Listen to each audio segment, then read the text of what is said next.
The CEO visited his countryside girlfriend's home for the first time, but the moment the food was served, he was stunned because what he saw was $1 million lobster on the table. While he was still wondering what kind of family his countryside girlfriend came from, the old man brought out a jade thumb ring worth over $100 million and insisted on putting it on his future grandson-in-law's finger. Only then did the CEO realize his girlfriend's family was far from ordinary. She was actually the sole heir to the richest man in the country, but she had no idea about her true identity because her parents hid it on purpose, raising her in the countryside to toughen her up. Pressured by her family to get married, the girl went to a rental agency trying to hire a boyfriend to bring home for the holidays, but the prices were outrageous, way more than her monthly salary. Just as she was about to give up, the CEO suddenly stopped her. He was not only handsome, but also didn't ask for any money. His only condition was that she pretend to be his girlfriend once to deal with a blind date arranged by his family. They hit it off right away, and the CEO didn't mind her electric scooter at all. He hopped on and got ready to meet her parents. What they didn't know was that the bodyguards secretly protecting the girl immediately reported the news back to her family. Her parents and grandfather changed into plain farmer's clothes. Even the butler took off his gold chain, picked up a walkie-talkie, cleared the area, and arranged for a helicopter to deliver the freshest seafood. Even before meeting him, the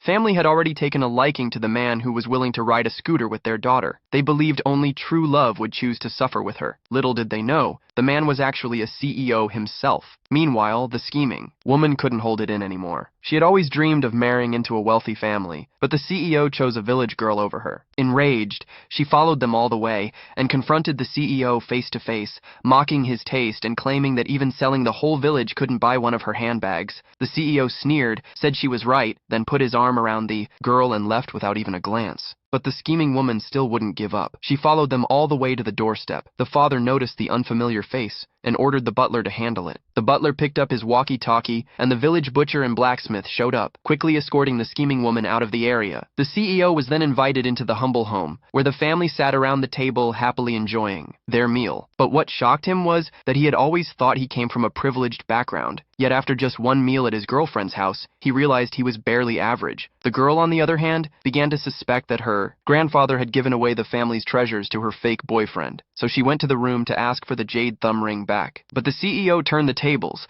not only asking her to continue pretending to be his girlfriend, but also to help him get rid of the scheming woman. Left with no choice, the girl agreed. Seeing how close and loving her family was, the CEO wanted to stay for breakfast. But the girl quickly dragged him away. Back at the office, she was shocked to discover that the man she brought home was actually her boss, and the scheming woman was the company's vice president. The vice president used business interests between their families as leverage, trying to force the CEO to fire the girl. The CEO refused immediately. The scheming woman, furious, tried to get physical. At the critical moment,